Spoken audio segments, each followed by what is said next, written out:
Okay, I would like to learn a piece today together from the Sefer Shem Mishmuel. If you don't have a sheet, there's one on the bima here. Why do I love this Sefer so much? It goes back many years. I had a kasha on a Gemara, and I asked my Rav. I was staying at his house Shabbos afternoon. I think I had lunch at his house during the day. I stayed in that side of town, and I told him about this Gemara I had problems with, and he said, I think the Shem Mishmuel has something on it, and he showed me where it was. Two things. First of all, I realized that he went through the whole Shem Mishmuel from beginning to end with notations and the margins and everything like that. That really, really struck me. Because the Shem Mishmuel is a book. It's a book of Chassidus on the Parsha by the Sachatshav Rebbe, Rav Shmuel Bornstein, son of Rav Avram of Sachatshav, grandson of the Kotzker Rebbe, famous Kotzker Rebbe. And it's a sefer where you usually pull it off the shelf on a Shabbos.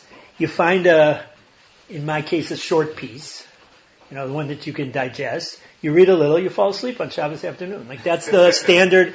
That's I thought. So, and just the concept of taking one of these Sfarim and going through from beginning to end was like that. And then I was trying to figure out what are his notations, and it was such a beautiful piece. And he said, it could be a worthwhile set for you to get. It's rare that somebody suggests that I get a sefer. So that is now, for years, that has been one of the Sfarim that I love. It was nice. It was nice to see the Rabbi Schoonmakers teaching it here in the yeshiva Thursday afternoons. This is a plug. 1:10. What time is it? I think it's 1:30. 1:30. You guys. That's right. 1:30. Right. 1:30. So I think it's in his office. But so that's where the sefer is from. And I actually now have a chavrusa. We learn Friday mornings. We learn a Shem Mishmuel every week. Bezrat Hashem, bli net or whatever. Okay. The beginning of the piece is Shoshanat Yaakov Tzahala Vesameicha. Now that's a piyut. That's a song that we sing after reading the Megillah at night and also in the morning. And the simple meaning of that first stanza is Shoshanat Yaakov, the lily of Jacob, which is a metaphorical way of referring to the people of Israel. Tzahala Vesameicha, they were jubilant and they were joyous. Birosam Yachad Tcheles Mordechai, when they all together saw the Tcheles, the blue cloth or green cloth, Rashi says, of Mordechai, when Mordechai was honored by the king, so everybody saw that, and all the Jews were happy. That's a simple understanding of that line. So, one of the things that you find in these svarim is everything is bedafka, everything is specific. It's dafka Shoshanat Yaakov, and dafka Tzahala Vesameicha, and Birosam Yachad Tcheles Mordechai.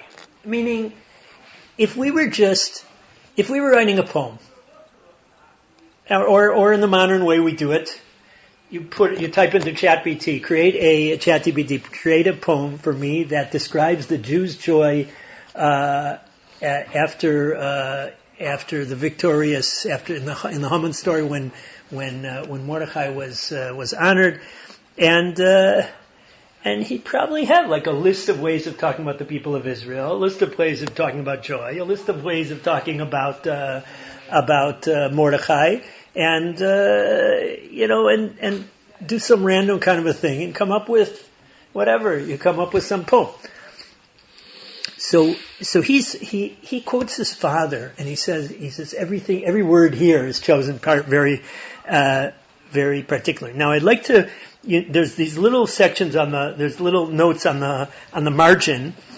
I want to basically divide this into 1, 2, 3, 4 sections. I want to divide our discussion into 4 sections. We end at 11. I think we'll finish on time, God willing.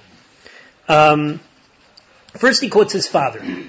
Kvod Kedushas Avi Aroni Mori v'Rabbi Zecher Tzadik L'Chai Olam Haba. That's talking about his father, Rav Avram of Sachatshav. He said the following: D'Yisrael shehergishu es malasam Adayim hispaim rucham bikirbam im yishayer lahem la'achar zman mizeh hisalus me'uma. Israel, when they felt how high they were, how lofty they were, they still had a certain feeling in their spirit, a certain doubtful feeling in their spirit inside of them. Is this going to last with them? Are they going to still keep this high level afterwards? Now, he speaks about this in a number of places, 3 or 4 places, but in one of the places, he quotes a drasha of Chazal, Shoshanat Yaakov Sheshonim, that they are flexible in change. And this refers to Am Yisrael. First of all, there it refers to Talmidei Chachamim, who are flexible and they are willing to change. Here, it's talking about Am Yisrael, who's flexible and was willing to be Chozer B'Tshuva. So, the Shoshanat Yaakov is the word chosen because Am Yisrael just was Chozer B'Tshuva. And they were worried, is it going to stick? Now let's stand out for a moment here and just personalize this. You grow up, you get married, your kids are like in some cheder here or wherever, some very, religious kind of establishment. You have a daughter, you're looking for a chassan for your daughter, and you're talking to the shadchan, and she says, he's a Baal Tshuva. And your kids grew up from. And so you say, is he stable? Is he stable? Like, is there something wrong with him? Is he okay? Is he okay? Like, is he a flighty kind? Is he just like, is this a passing thing or not? So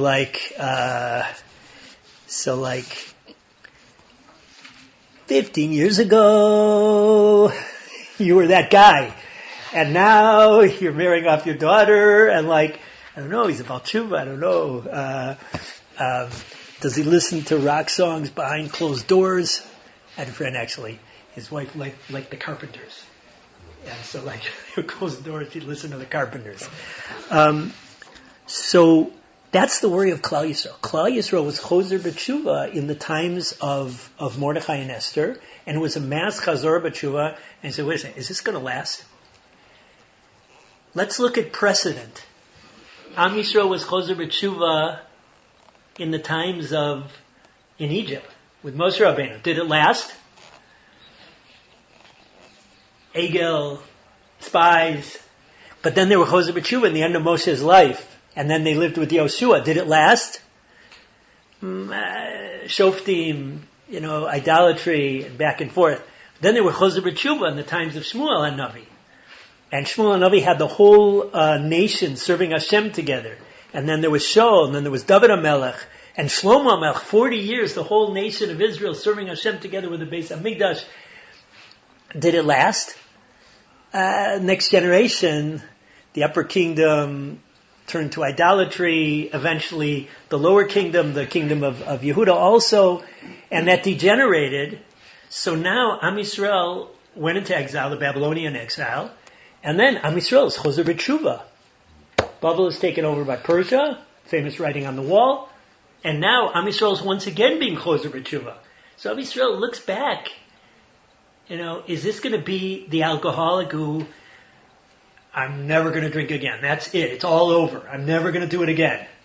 Or is this the person on a diet who is that's it. Yeah, that's it. This time it's for real. And the jokes that come after New Year's resolution. So Am Yisrael was very worried that ulai le'umas sheba ken yelech.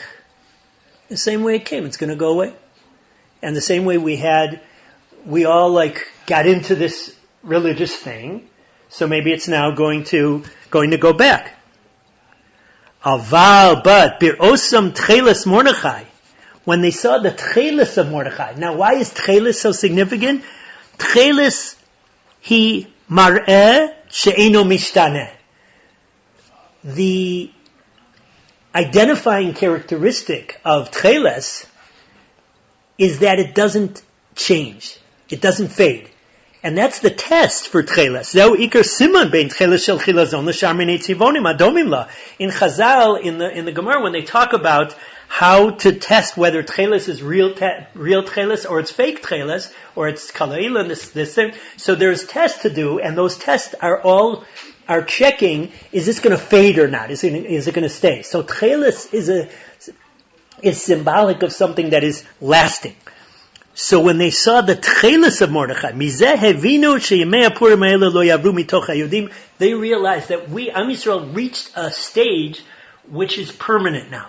A permanent change has been made in the times of Purim, that Am Yisrael, with all the things that went for us back and forth, Second Temple period, and the Galus and all these things, something happened in Purim that was a permanent change for Klal Yisrael. There were other things that went up and down afterwards, but something changed permanently in the times of Mordechai and Esther. And when they saw the symbol of that for them was the tcheles of Mordechai. Now, he's going to later on speak a little bit more about the koach of Mordechai, why Mordechai is the one who is the symbol of that. But before that, he explains the last two words on the line. Shoshanat Yaakov, what does it say? Tzahala Vesameicha. So he's going to explain why those two words were chosen. Everything is dafka.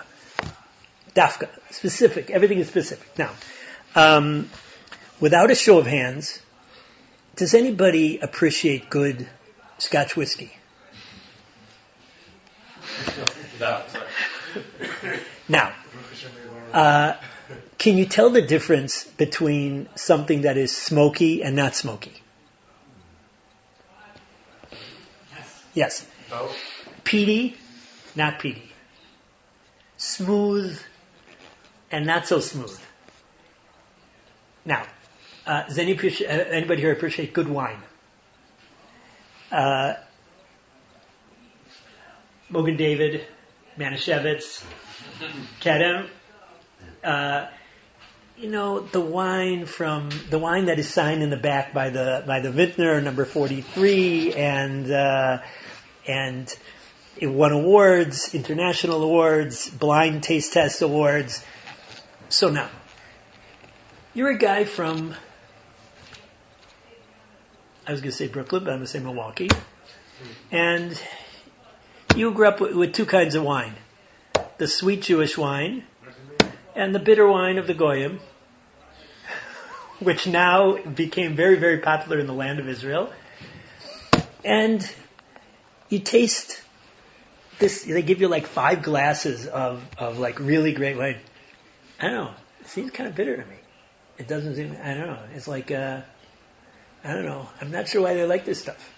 But ask a wine aficionado, like ask somebody who really appreciates it, they can tell the year. They really can. There's people that are,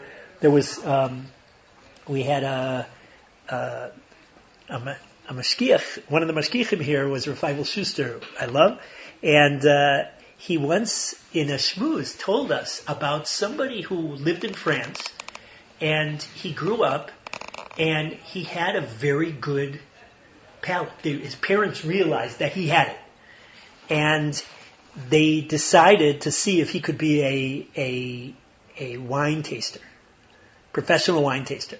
And he got rules for his whole life that he cannot eat hot foods. He can't eat spicy foods. And he was given like a regimen in order to preserve his palate, so he'll be able to taste the subtlety of the different kinds of wines. Again, he used it as a mashal for some of the discipline that we had, the halachic discipline that we have, that is because of our special character as Jews. But I bring these two things as very important mashalim for having a refined sense of different kinds of things that somebody who doesn't turn up the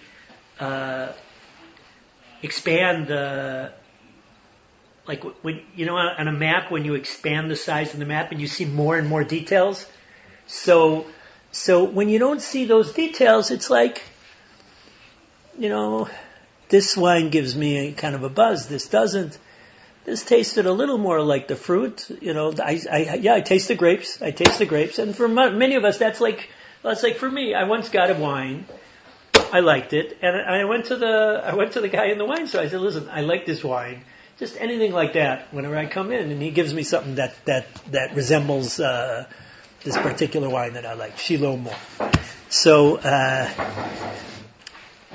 now the Chazal, especially in the book of Tehillim and the Sifrei Machshava, and I think the Sifrei Hasidus especially, are very sensitive to the different types of inner states, and especially with the matter of joy. The same way somebody who really knows Scotch can distinguish between the Scotch that was in the barrels for this amount of years and that amount of years, and the difference between this kind of smoky and that kind of smoky, this kind of peaty and that kind of peaty, or with wine, the bouquet, the aftertaste, he swishes around in his. So they were very, very sensitive to different kinds of inner states. Look through Tehillim and try and get a sense of the different words used for joy.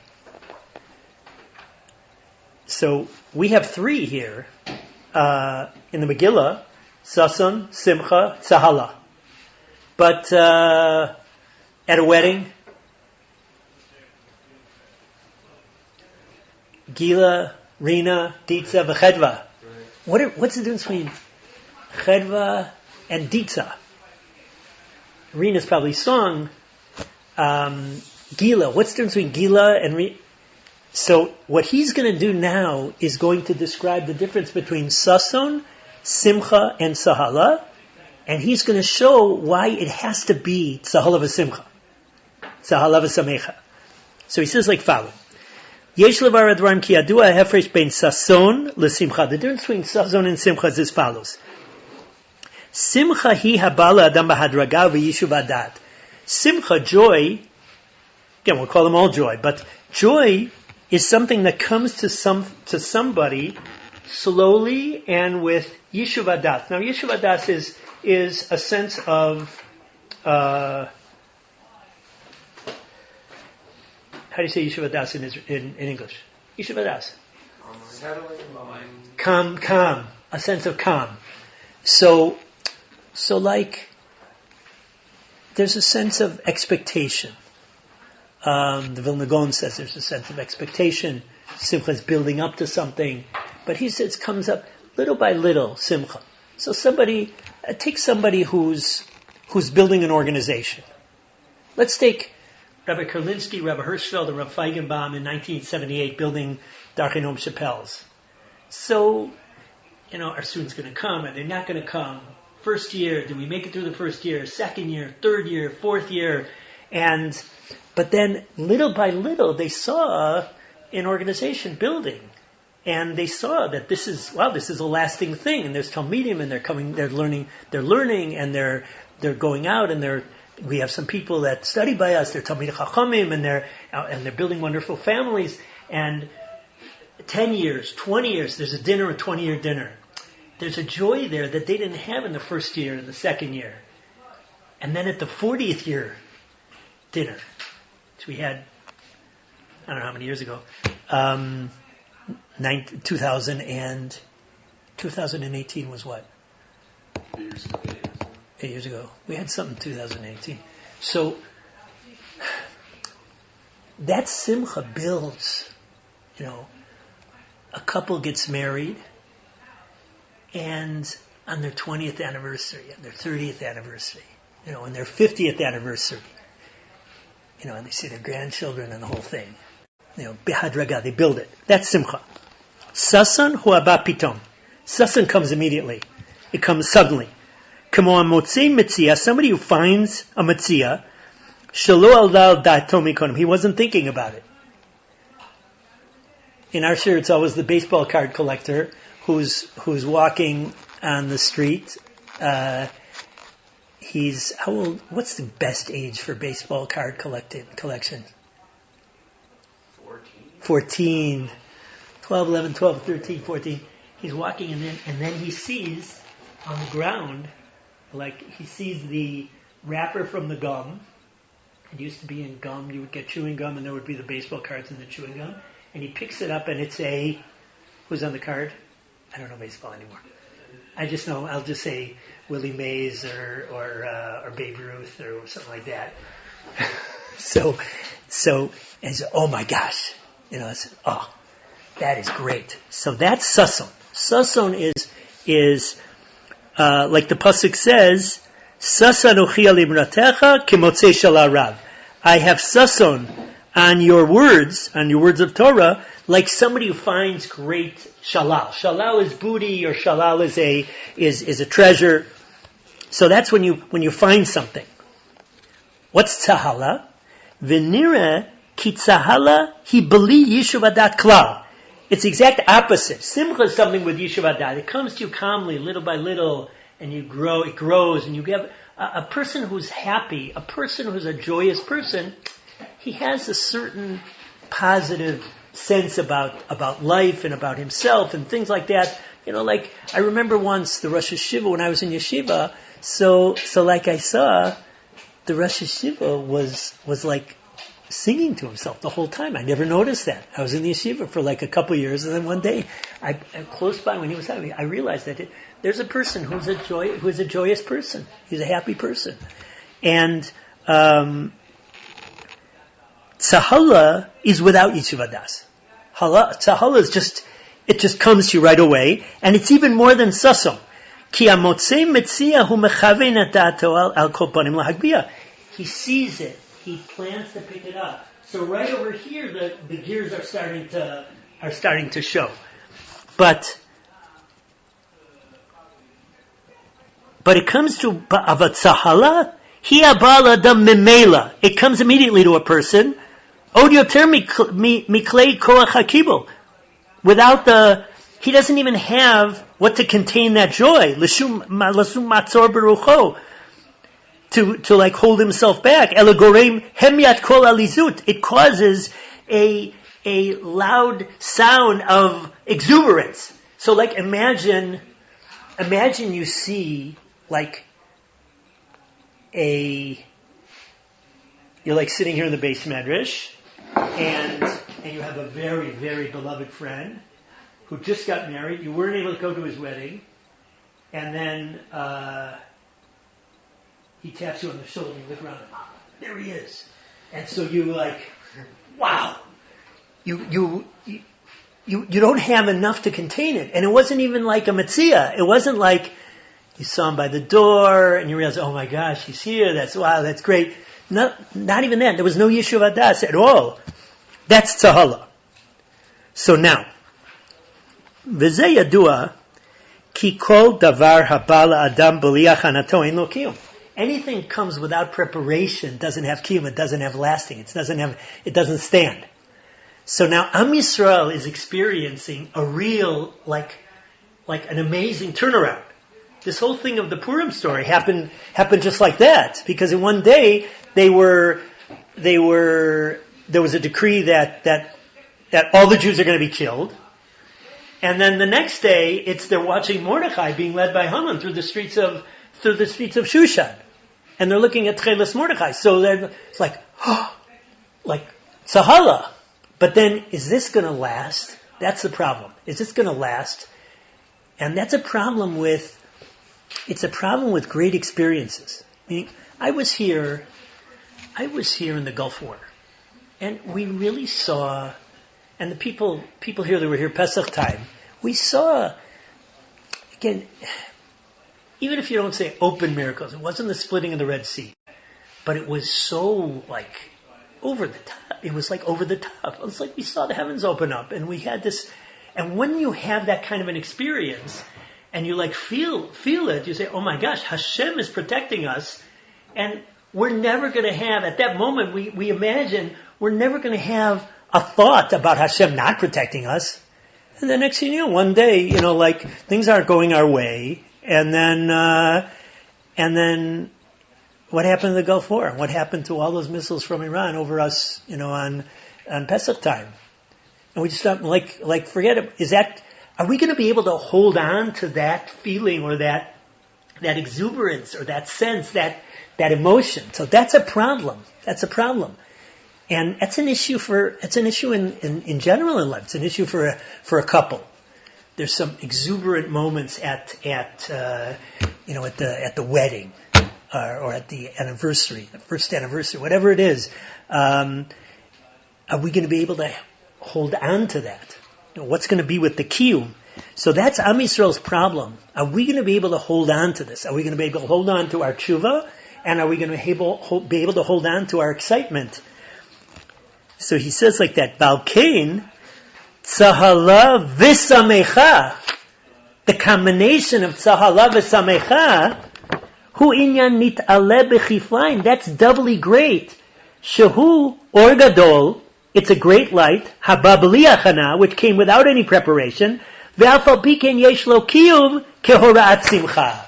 But it has the lasting sense of simcha. So it was Tzahala with the character, it had the intensity and the excitement and the suddenness of Tzahala, but it had the staying power of simcha. So Shoshanat Yaakov, the Am Yisrael, when they had this great transformation, when they did this national tshuva, and they're worried, is this going to last? And when they had this national exuberant experience, Tzahala Vesameicha, they had a lasting exuberant, a simcha like Tzahala, Birosam Tcheles Mordechai, when they saw Mordechai's Techelet, which was lasting, which was the symbol of something that's not going to change. V'kol ze ba'lahem, see where it says Koach Mordechai? Lo mikoach atzmam, elo mikoach Mordechai, from the power of Mordechai. Shekocho koach ne'elam me'od, and I think he's referring to something that he says elsewhere, that Mordechai and Esther were from a very, very hidden source. They had their greatness or their power was from they drew on something very, very hidden. And I think that's an allusion to something he says elsewhere, which I'm not sufficiently up on. But koach ne'elam me'od, u'b'li shum ishtanut, without any changing. Meaning it was constant, it was unflinching. Kamosh kasuv, v'lo kam, v'lo zami menu. Now that was Mordechai in the Megillah. So he didn't flinch. He didn't get up for Haman. V'lo zami menu. No, it's zam. Move. He didn't tremble. He didn't flinch. And it was constant. It wasn't like back and forth. It was like just there, like the Rock of Gibraltar. And there's an extra vav there. He knew that there was a danger there. Afal pikein im shelo kam mimenu. Not only didn't he get up for Haman, od nosaf shelo zam mimenu. Not only that, he didn't even tremble. Shu koach hatzumo. That shows a great power. Valkein zacha lilbosh techeles. Therefore, he merited wearing the techeles mar'eh she'eino mishtana, which is an appearance that doesn't change at all. I have to share a maisa with you from the world of Chabad. As is well known, there was when the war between Napoleon and the Tsar. So in that war, the Hasidic Rebbe's took sides, and some held that Napoleon was better for the Jews because of less persecution, and some held that ironically the Tsar was better for the Jews because it would be spiritually better to be spiritually secure under something that is physically oppressive than physically secure under something that is spiritually open, enticing, etc., etc. So that was their big machlokas. So the Alter Rebbe, the first Rebbe of Chabad, so he was against Napoleon. He wasn't into Napoleon. Not only that, though, if you're Leket of a Tzaddik, so you're playing on a cosmic level, he had a spy in Napoleon's army that was very, very high up. And he was a Chabad Chassid. And so there was one time when Napoleon sensed that there was something going on. And he walked into the room where his certain group of high-level people were, and he said, "There's a spy in here." And he was a bright man, and he put his hand to the heart of each of the people, because you might be able to control your facial expressions, but can you control your heartbeat? He walked out, and he didn't find anybody there. And they asked this question, like, how did you do that? Like, how are you able to not have any increased heartbeat as you're going to be revealed by Napoleon Bonaparte? So he said that's the aleph of Hasidus, is Chabad over midos, the mind over matter. So he told his heart to stay with Yeshuv Adas, to stay calm. So now that's like a different level. That's a Mordechai style, where you're in control and you don't flinch. And again, in a different place where he speaks about Shoshanat Yaakov, he connects this with Yosef. Again, there's different takes on the Yosef story. The simple understanding of the Yosef story is that Yosef didn't flinch either. Again, there is a chazal that Yosef actually thought they were just going to do the Avera, and then an image of his father came to him and he separated. But the simplest reading of the Chumash is that Yosef didn't think of doing the Avera, and Yosef was as unflinching as Mordechai was. As unflinching as Mordechai was to the aggressive and idolatrous Haman who had everybody bowing down to him, so Yosef was unflinching to the seductive Potiphar's wife. So that's the koach of Mordechai. Now, for a moment here, again, whenever you learn a sefer, especially a sefer of Hasidus, Sefer Hasidus are the big push is for avoda, is for how can I translate this into my life. So now the question is, how can I translate this staying power into my life? So I just want to go back to how can the person who has taken on a life of Torah and mitzvahs hold on to that and not and try to build something that doesn't flinch. So I want to suggest 4 things from what I've seen and what I've heard and what has shown to work. So number 1 is the power of learning. The power of being somebody whose Torah is rooted whose Torah life is rooted in our Torah scholarship tradition, in our Talmud Torah. And again, here, like, Gemara is a big thing, and in Jewish life, Gemara is a big thing because it has this. It's demanding, it's intense. Whatever it is, though, regular Torah study, as high level as we can do it for ourselves, wherever we're holding, that's gonna make us more grounded. We'll be approaching it in a more thoughtful way. It'll be grounded in sources. It'll be well thought out. It'll take into account all the different aspects of things. It'll give, like a lot of times our emotions are fleeting, but our intellect often is a little more, sometimes our intellect is back and forth also, but so that's, I think, one thing that is very, very, very important for holding on to it, is making Talmud Torah a part of your life. And again, I speak from what I see. I live in Ramat Beit Shemesh, and we live not so far from here. At a certain point, about 20-some years ago, we decided to move to Ramat Beit Shemesh. One of the things we thought about was that's a neighborhood which has a very high concentration of Shapell's alumni. And so as somebody as part of the staff, so I thought that would be a nice place to be. And sure enough, I see our alumni learning seriously on a high level as 20 years after being here, 25 years after being here. And that's, I think, I'm very touched by that. It's very impressive. And our kids go to school together. It's grounded and it has a staying power. Number 2, I would say, is connecting to a community and a shul. There's nothing like being in the same shul 3 times a day, hanging out with the same people. It's not boring, but you develop a chevra. You're connected. I listened once to a tape of Rav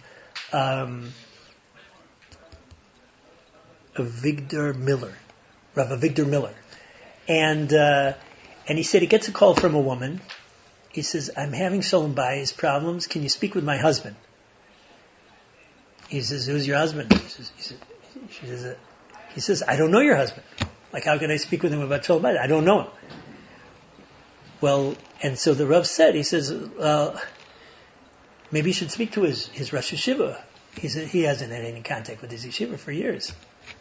Well, the shul Rav, where did he go to shul? Oh, he davens Shacharis in one place, he davens Mincha in another place, he catches a Marav over there, and he doesn't really have a shul and a shul Rav.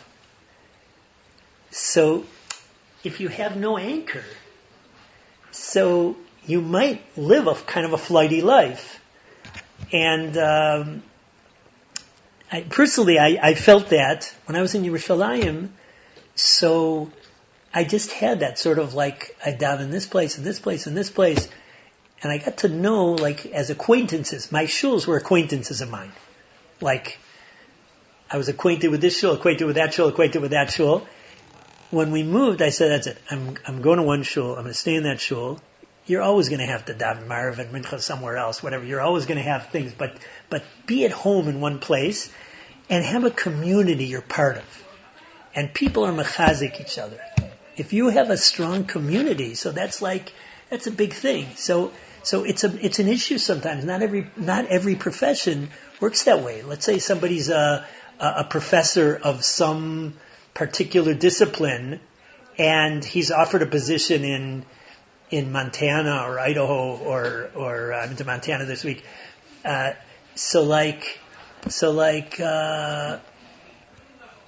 What about a strengthening Jewish community? So again, there is something beautiful a lot of times to small Jewish communities off the, outside of the grid, but there's a very powerful staying power to a community. Number 3, I would say, is developing habits, developing positive habits, a focus on regular things that we do and we train ourselves to do daily. Getting up regularly, certain shalom bayis habits that can really make a marriage work well, family dinner, certain cheshbon hanefesh, certain musar habits. Those things are really going to give staying power, and they'll enable us not to have this problem of Shoshanat Yaakov. And then finally, what the piece seems to be addressing is also to attach ourselves to somebody who's like an anchor type person. There are wonderful Rabbanim of all types who there's a certain beauty to somebody who is mamish like a Mordechai style, Raka Gibraltar type, a friend of mine. Again, a lot of us are chevra, so we came to Torah. We didn't grow up in it, and then we came to Torah a little later. So he said he was talking to one of his. This fellow became a Biyaner Chassid, and he was talking to one of his friends. He says he said, I go to Kollel.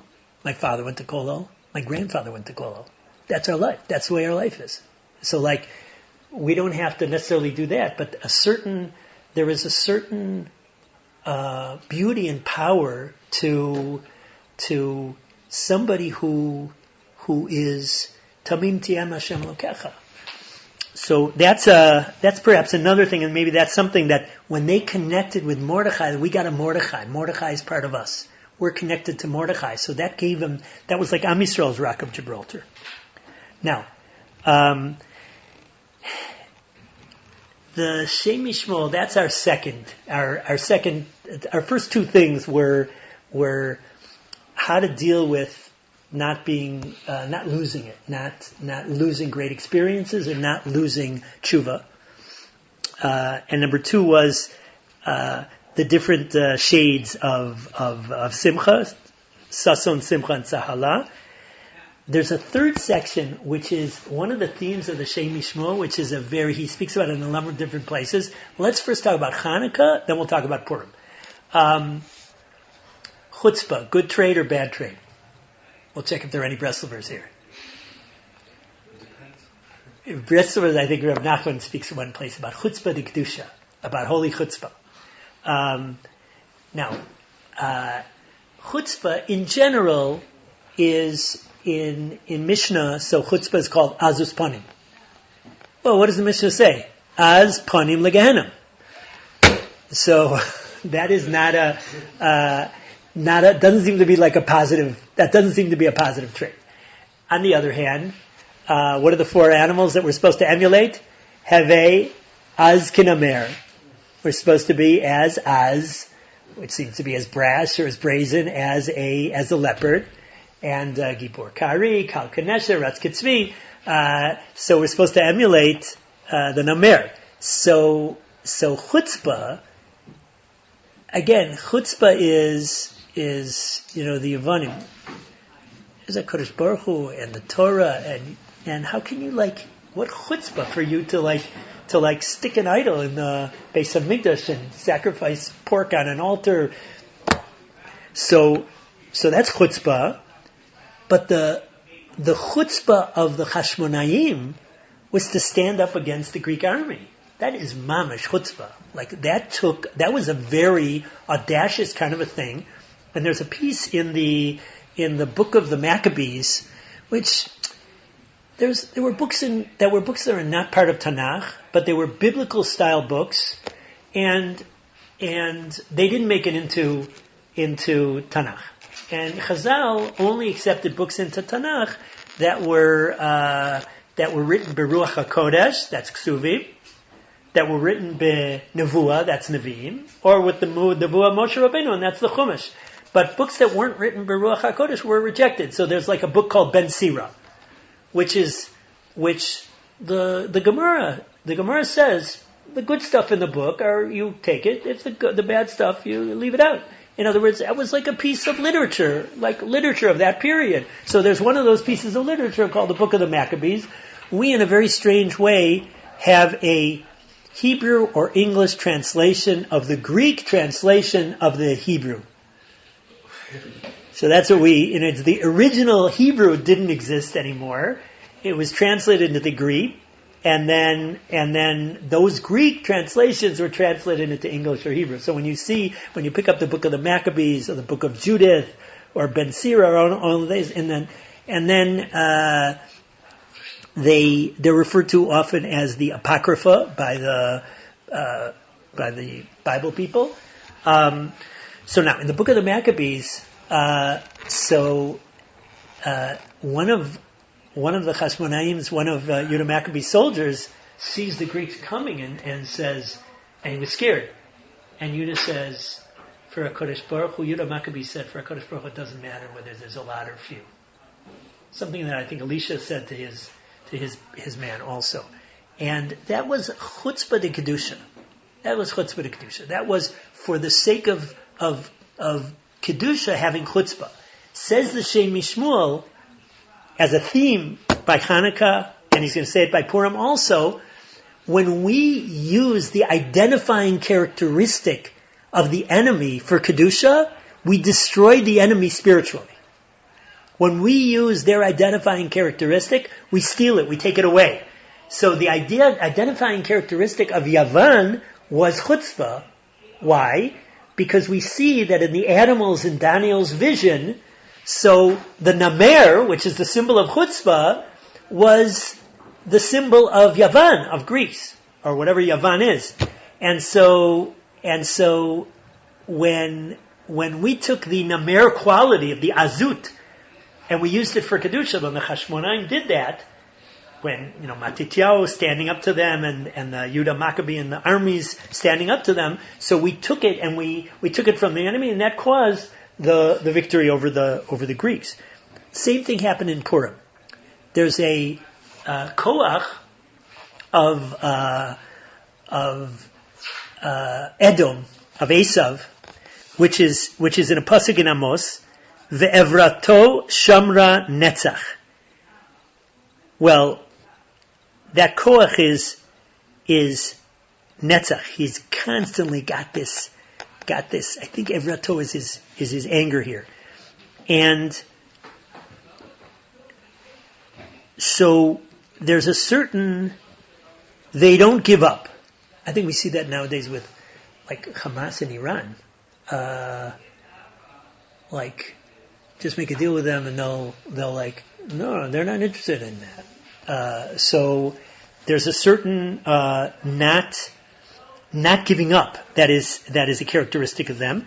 And so he says, Valkein Mordechai shit gaber al Haman, when Mordechai overcame Haman using netzach, meaning using that staying power, that netzach is to be victorious, to overcome obstacles, to not let anything cause you to flinch, to be victorious. So when Mordechai took that koach against Haman, lakach mimenu midato zo lachniso lekdusha. So he took that midah, he stole that midah from the enemy, and he took out his spiritual core, and once you brought that into kedusha, you caused the spiritual fall of the enemy, and then the physical fall follows that. We have a similar thing, by the way, in Chazal. They talk about the Sar of Mitzrayim, the spiritual koach of Egypt. Chazal talk in the Midrashim about Saro Shel Esav, that Yaakov wrestled before he met Esav, the body, the person. He struggled with the Saro Shel Esav, the spiritual koach of Esav. So that's what he says. He says, when you look at the pasuk, there's a remez. This is a beautiful remez in the parsha. In the pasuk, he says, Lo kam v'lo za mimenu. Lo kam v'lo za. It should be mipanav. Why mimenu? So he says, from him, like he took the lo kam v'lo za, the netzach midah, from Haman, and he beat him spiritually at his own game, so to speak, meaning he took away his koach. I just want to jump to the very end here, because he says something that, you ever hear a kasha and you say, that's the most obvious kasha on earth, why didn't I ask that kasha? So there's something that is sort of a comment that, why didn't I never notice that? It's a very, not like, it's like, wow, that's an important issue. What nation is Haman associated with? Amalek. Amalek is from which nation? Esav, Edom, Amalek, Haman Agagi. Agag was the king of Amalek.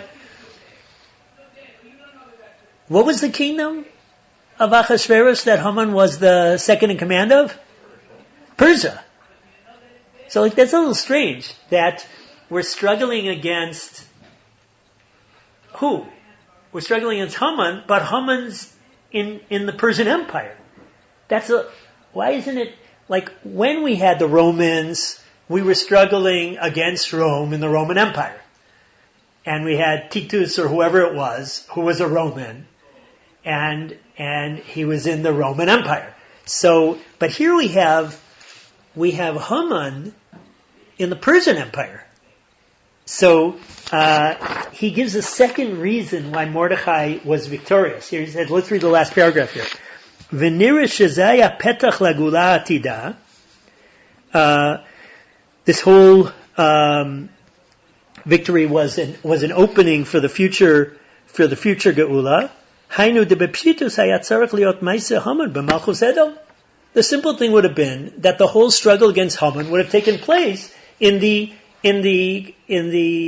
kingdom of Edom. Ella me'ashem haitazos by the way, Rome rose. I mean, historically, it slowly overtook the Greek Empire. But so it would have been natural for it to be in Haman to be in Malchus. It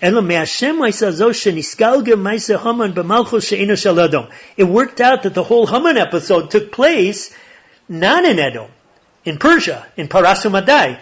Ve'alkein lo haya koach hanetzach shebo kol kach gadol. His netzach was muted because of that. So Hashem planted Haman in Persia, and so his netzach wasn't on full intensity. And therefore Mordechai overcame him. V'shava midazo l'chol Yisrael, and all of Israel got this midah of netzach. Uvekoach hanetzach, through this power of netzach, hechziku Yisrael ma'amad b'malchus Yavan. That's what allowed us to make it through Yavan. Umizeh ba Neis Chanukah, and that brought about the Neis Chanukah. V'gam chol hachizuk shemischazkin Yisrael begalus Edom ad bias hagoel misham haya. All of the strengthening that we need in Malchus Edom was from the victory over Haman in the Purim story. So there's something about Purim that created a permanent change in Am Yisrael, that Am Yisrael has this staying power to overcome a lot of very, very, very terrible things. And one of the most, again, we went through things like it's a pella that Am Yisrael is still around. The Holocaust, the Crusades, the expulsion, and people held on. That's amazing. That's who was the one who said that's like the greatest miracle is the Ananju? There's an Ananju that the survival of the Jewish people. Historian Paul Johnson. Oh yeah. Yeah, I think he writes.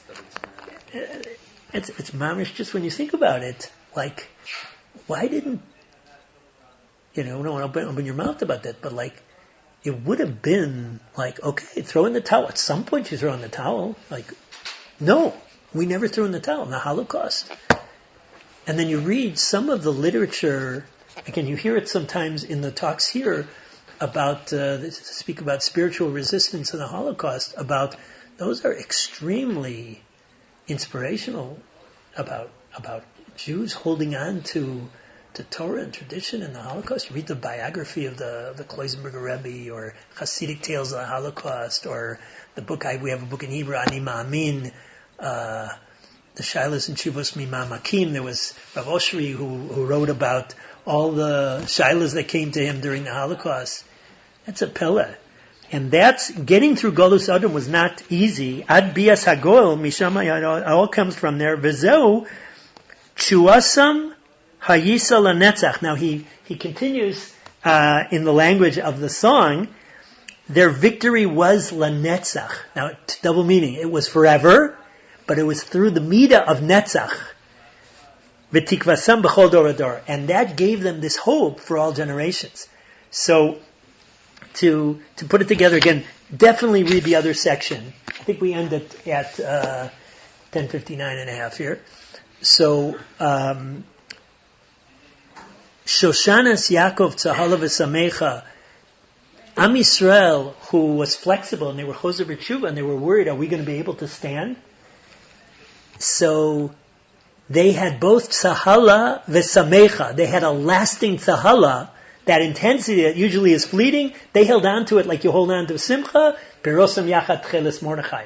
When they saw the Rock of Gibraltar style Mordechai, when Mordechai used Midas HaNetzach, that midah that of victory, holding on, persistence, to overcome Haman, and that was a midah of Asa. So he beat Haman in two different ways. Number one, he took his midah for kedusha, took out his spiritual core and left him without any koach, and he was able to do it more easily because Hashem planted Haman, who was from the Midas HaNetzach world, in Parasim Adai, which was in foreign territory. So you have less koach if you're not in your home turf. So, but that allowed the Jews to have that netzach that allowed them to beat the Syrio Greeks in Yavan and to last through Golus Edom. And Beseder Chazal tell us this. We'll end with a word right here. Yemei Purim ha'ela lo yavru mitoch hayudim. The days of Purim. There's something about Purim. I don't know exactly what Chazal meant by that, but that the holiday of Purim will always last. Whatever will be with the rest of the holidays, I'm not sure what happens with the rest of the holidays, but Purim's never gonna, because Purim is about holding on and lasting and not flinching and making it permanent. And Bezrat Hashem, we should be able to translate that into our own lives, and whatever changes we make, we should be able to give some permanence to them through connecting to permanent style people, through doing permanent style things, and whatever exuberance we have, we should be able to. It shouldn't just be a fleeting experience. We should be able to have Tzahala Vesameicha, those two things together. Okay. Be well.